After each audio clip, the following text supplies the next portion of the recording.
How's the old nut, boys? Not even a word, huh? Okay, I'll hang over you.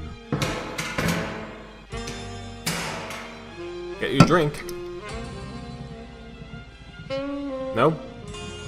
Alright then. So, let's face some facts here. You don't want to be here. I don't want to be here. So why don't you just give me what I need, and it'll be over. Nothing, huh?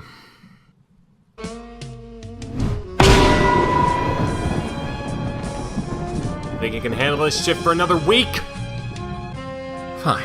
I didn't want it to come to this, but you leave me no choice. We're gonna watch a little video. A video about your mistakes, your misdeeds, and your downfall. Welcome to my battleground, Mr. Unknown.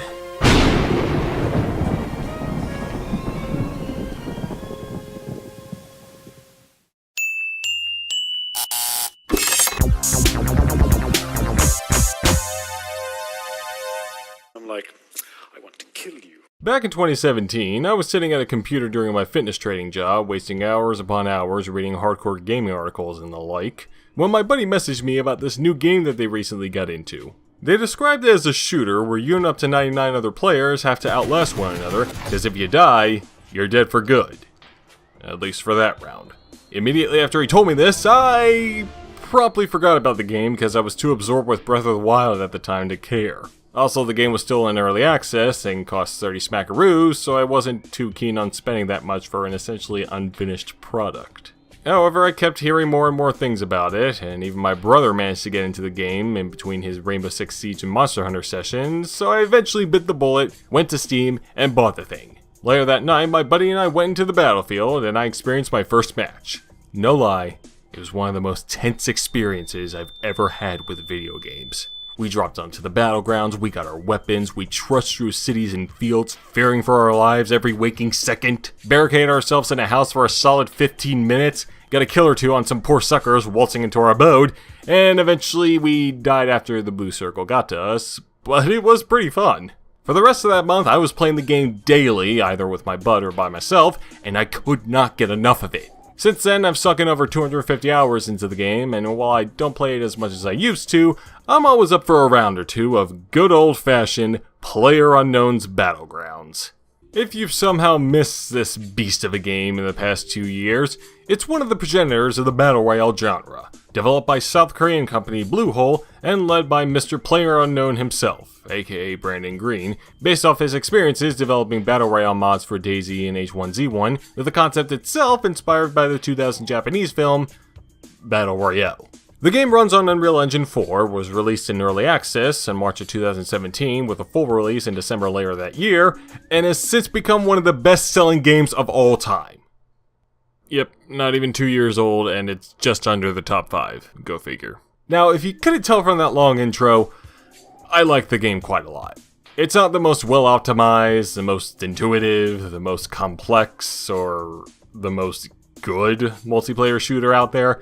But even on my old gaming laptop, where buildings wouldn't render fully for up to a whole few minutes and sometimes just hung on the initial loading screen, PUBG fueled me with paranoia and doubt as I tried to discern types of sounds, locate opponents, and hope to God someone didn't rush me while the loudest plane in the world goes by. It's addictive and very, very fun. At least for me. With all that said though, these past few years have not been entirely kind to Mr. Unknown and crew, despite their success. They got themselves into a multitude of controversies, some dealing with aspects of the game, others dealing with things people actually care about. It's unfortunate that a game I enjoy very, very much has had so much shit flung at it. But I have to recognize these controversies as well as the fact that not everyone has had the same experience as me. So buckle up kids, we're launching off this cliff and there ain't gonna be a pretty landing. Time to get your chicken dinner, Mr. Unknown.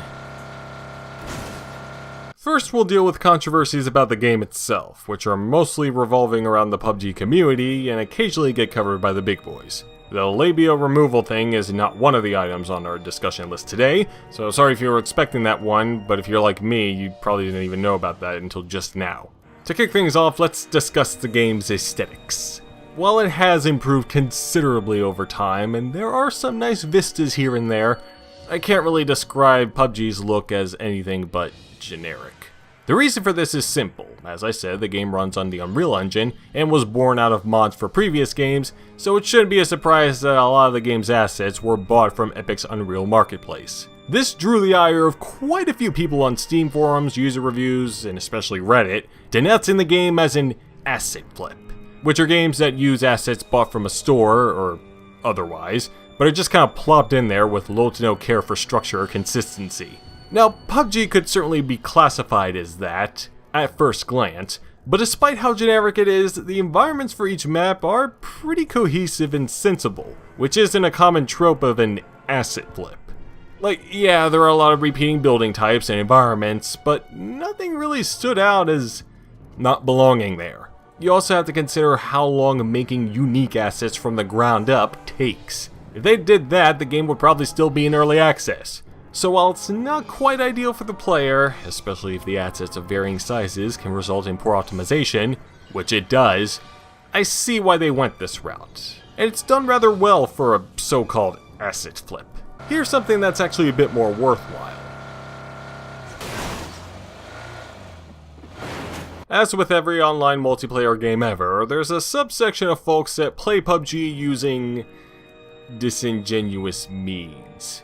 That didn't seem to be an issue at first, even in early access, but this changed during the fall of 2017, when the devs struck a deal with Tencent Games to publish PUBG in China. Quick side note, that was a controversy of its own caliber because China is very strict with games, and one of their organizations released a statement disavowing PUBG for not aligning with their morals. Luckily, Tencent are resourceful with this stuff, and eventually convinced the government to allow the game to market there. Not without some concessions, though. So regardless, Chinese players were increasingly abundant around this time, as were those pesky cheaters. I don't know where he's Dude, look at him, he's definitely fucking hacking, bro. He's just fucking shooting randomly in circles and getting fucking kills. Is this a coincidence?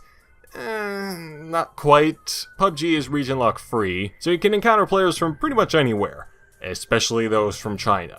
Given their large-ass population, apparent access to helpful plugins, and the seeming lack of care over the morality of cheating, how ironic, it's not really a surprise that said cheating arose when Chinese players got access to PUBG. And it got pretty bad, too. Many possible solutions were sprouting among the devs in the community, but there was a chant-like post that was very prominent at the time on the Steam forums offering a 3-word solution. Region lock China! Region lock China! Region lock China! Region lock China! Region lock China! Region lock China! That was pretty much every comment on every update and every discussion post. Region lock China! Region lock China! Region lock China! I feel like I shouldn't have to point this out, but it's probably not the best idea to word your battle cry like that because it can easily be taken out of context to make these idiots look very antagonistic so that Mr. PUBG can be like, fuck those racists, am I right? I'm not even annoyed. It's just funny how prevalent this was last year. Region lock, region lock, region lock. Also, this is really a case-by-case basis anyway. There were certainly more than enough incidents to warrant these complaints. He's just fucking shooting randomly in circles and getting fucking killed. But not everyone has encountered those cheaters. I'm sure I did maybe 2-3 times in my 200+ hour playtime. There may have even been more than that, but it wasn't noticeable enough to affect my play experience. This isn't to downplay the issue, though. Something had to be done to curb these cheaters. And done something was. No, they didn't region lock China. Do you know how much money they made off of those morally righteous slides? The first big step the devs made involved using ye old anti-cheat system, Battlegrounds, which was implemented in the fall and banned an increasing number of cheaters as the months went on. I can tell you firsthand that anti-cheat system is quite effective. My buddy tried some cheating programs and it didn't take him too long to get banned. Twice. They also reported that the vast majority of cheaters were from China, so yeah, there is some legitimacy to the Steam forums chant and it's not wally xenophobic. It's still stupid though. However, even with the total number of players banned reaching the millions by the beginning of 2018, things were still escalating and getting worse. So their next step involved fixes to their matchmaking system by increasing ping limits. This would match players with similar ping levels together, and lessen the risk of low ping players coming across ones with high ping levels, as the latter can be easily abused. I'm assuming this works to some degree because the region lock China chant kinda died down after it was implemented. But a new chant arose in the form of "Fix slow FPS, fix slow FPS, fix slow FPS," which is something I'm sure we can all agree on. The devs continued to tweak and add more fixes as the months went on, and Tencent even went the legal route, cooperating with Chinese police to find and arrest over 100 people responsible for designing the software multiple players used to cheat in PUBG at the beginning of the year. Oh my. The devs even launched a Fix PUBG campaign that lasted a few months in order to get these systems even more fine-tuned, as well as deal with balance, performance, and maintenance issues that have plagued the game since its launch. Despite all that's been done though, cheating is still a prevalent issue with the game. In fact, the game overall could be so much better than it currently is. And I feel like that could be done if the devs had focused on that rather than loot boxes. Oh, sorry, crates. Yes, as with a lot of popular multiplayer games that you already paid for, PUBG fell victim to the loot box scheme. It started out simple enough, with crates you could purchase by accruing BP for matches. Then they introduced luck crates when Gamescom rolled around, and you need to buy a key to unlock those, which led to other kinds of lock crates during the game's official release. And over the next year, they stuck in even more lock crates, introduced weapon skins and promotional items, and here's where we stand to date. There's so much shit here, it needs its own cart function. It's not really any different than what CSGO or Overwatch are doing, but with how much they've added, it feels as if they put more focus into this stuff rather than the actual game. At the very least, all of this is cosmetic, and there aren't any pay-to-win elements. That doesn't justify its presence, but they have an edge over Mr. BF2 here, also known as We Caved Into Belgium's Demands. As with CSGO though, if one were to participate in buying and unlocking these crates, it'd usually be to sell them off to a bunch of fucking morons on the Steam market. And I'm not proud to admit I indulged in that. It was back in March when they had just introduced the Militia Crate, one of the free ones, mind you. So I ended up getting one and rolled the dice, expecting to get another worthless t-shirt, and instead I was gifted with the brown cowboy hat. Curious, I wandered over to the Steam market to see how much it went for, and it made my gamer fuel bag leak. Upwards of $150. Do you know how many games I'll never end up playing I could buy with that? So I immediately went to sell it, because I'm not always against exploiting the stupid, only to find out I had to sign up for Steam's two-factor authentication method in order to sell anything to begin with. So I did that, and it took a hecking week to go through, which wouldn't have been an issue as well if the cowboy hat didn't go down to a third of its original value by the time I went to sell it.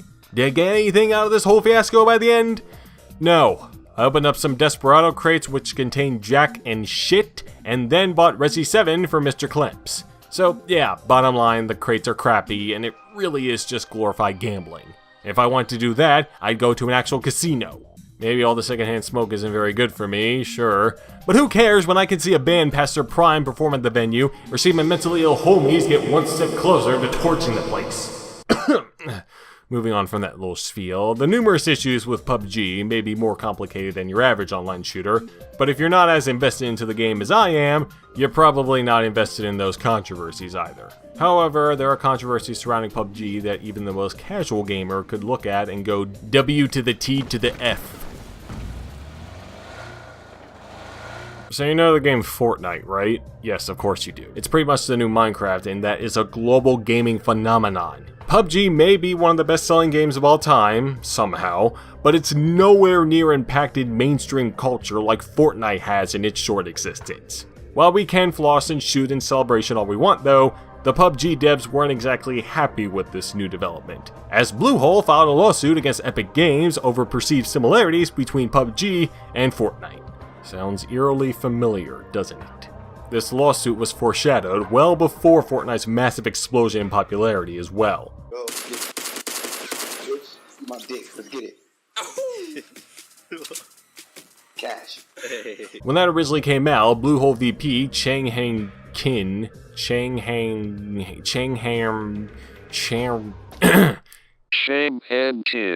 lamented over these similarities and claimed they were considering further action and retaliation against Epic. They clarified in a later interview that this wasn't due to Epic making something within the Battle Royale genre, but rather due to their relationship with Epic. Again, they licensed the Unreal 4 engine from them to make PUBG, and it seemed to them that Epic was using PUBG's popularity as a launchpad for their own product. I would buy that if it weren't for how the whole interview and their attitude can't help but imply that they thought they were the sole creator of this brand new genre, and that anyone deciding to participate within it would get a good beating from them.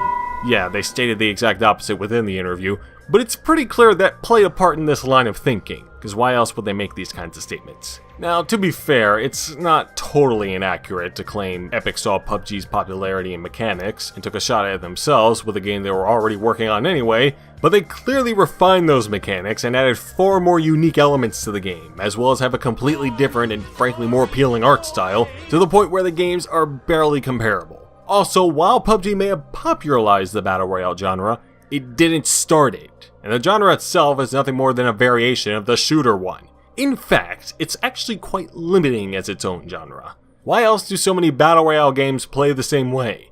Not necessarily because it's copying the popular ones in the genre, though some do exist, which we'll get to later, but mainly because there's only so much you can do with the core mechanics and style. In layman's terms, Battle Royale games are to the shooter genre what New Jack Swing was to R&B. And really, it's only a matter of time before it loses steam completely. So no, PUBG Corp's trip to hell was not very fruitful for them either. And this lawsuit held so little water that they dropped it for unknown reasons about a month after announcing said lawsuit. And while one could draw comparisons between this and the infamous Silicon Knights case, here's a quick link for my analysis on that, if you can't handle the muffled audio, oh well, there isn't much beyond Epic was sued. Also, the PUBG devs knew how to make money, unlike those idiots at Silicon Shites. But they weren't done suing other companies just yet, because around the same time, just before the mobile version of PUBG would be out, they filed a lawsuit against another Chinese game maker, NetEase, because their product, Rules of Survival, also looked too similar to PUBG. Yeah, alright, boy who cried copyright. I'm gonna call your bluff on this shit. So let's give this thing a whirl on PC and just see how similar it could possibly.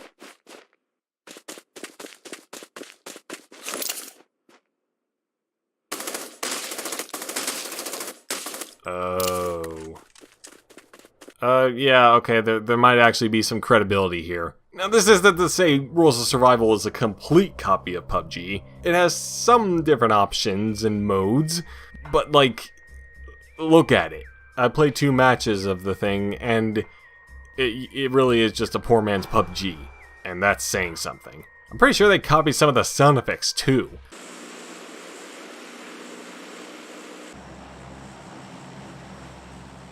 It's also plagued with its own cheater issues, if the Steam user reviews are to be believed. I wouldn't know myself, because I had refunded it by then. I really wouldn't say this is worth suing over, though, because it only seems to be popular in China, and PUBG Mobile easily destroyed its performance when it finally got released. Not much has been heard about the lawsuit since. There was one article stating NetEase were trying to mask the copied PUBG elements within ROS, but besides that, meh. Could indicate guilt, but I wouldn't be surprised if this was eventually dropped if it hadn't been already. It's such a waste of time and money for all involved, and the PUBG devs have so many better things they could be doing rather than sticking their lawyers on anyone that looks at them funny. Guess that's capitalism for you, though.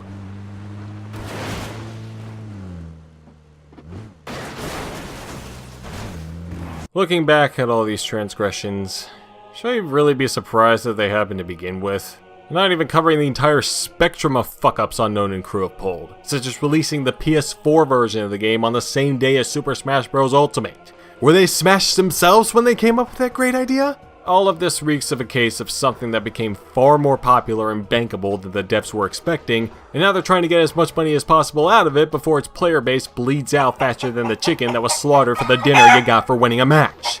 You know that was one of the reasons they sued NetEase as well, right? Because they had a chicken-eating slogan for their win phrase too? If y'all really think you came up with that phrase as well, then Guy Fieri and countless Las Vegas casinos would like to have a word with the Merci beaucoup. So yeah, that ends this jumbled rant. Again, I don't expect PUBG to last for that much longer. The whole Battle Royale genre will probably be out by the early 2020s. Better start getting used to that phrase, 2020s. Sure is creeping up on us. Before I go back in the vain attempt to get another chicken dinner of my own, let's end this off by sending another message to Mr. Unknown and friends. Get your shit together. Should you get it now? It's only a matter of time before your empire is completely destroyed. If you just answer my questions, I can let you back out there so you can keep prolonging that. So I'll ask once again. Did you inflate the amount of brown cowboy hats right after I got mine? There's no other reason the value for that piece of shit dropped in the span of a week, and the white one didn't. You knew I'd gotten it. You knew about the Steam authentication too. And all of this because I said some mean things to you over the phone. Do you know who I am? The evidence is there, Mr. Unknown. Your freedom, all it takes is just one simple word. No. Oh, okay then. Alright, let him out, boys. It wasn't him. Take him to a hospital, too. He might have a concussion. Thank God that's over. I could go for some fucking chicken right now.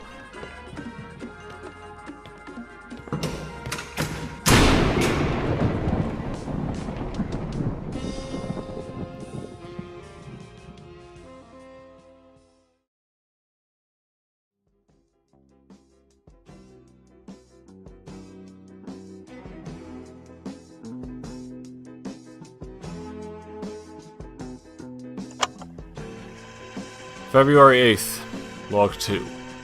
I let Mr. Unknown go after questioning, so my search for answers continues. Sometimes I wonder if it's worth it. But, as the old saying goes, the truth will set you free. After it takes a machete, plunges it into your chest, and twists it around until your organs look like tomato soup. It's a hard life out here for someone like me. Probably never get with the big boys. But, I'm content with that. I'm happy with what I have right now. It's really only for fun anyway. Maybe I'll try something different soon. But this venture's far from over. Well, let's keep the controversies going. You know, I think it may be time to finally crack open that Rockstar case. I'm not looking forward to that. Log end.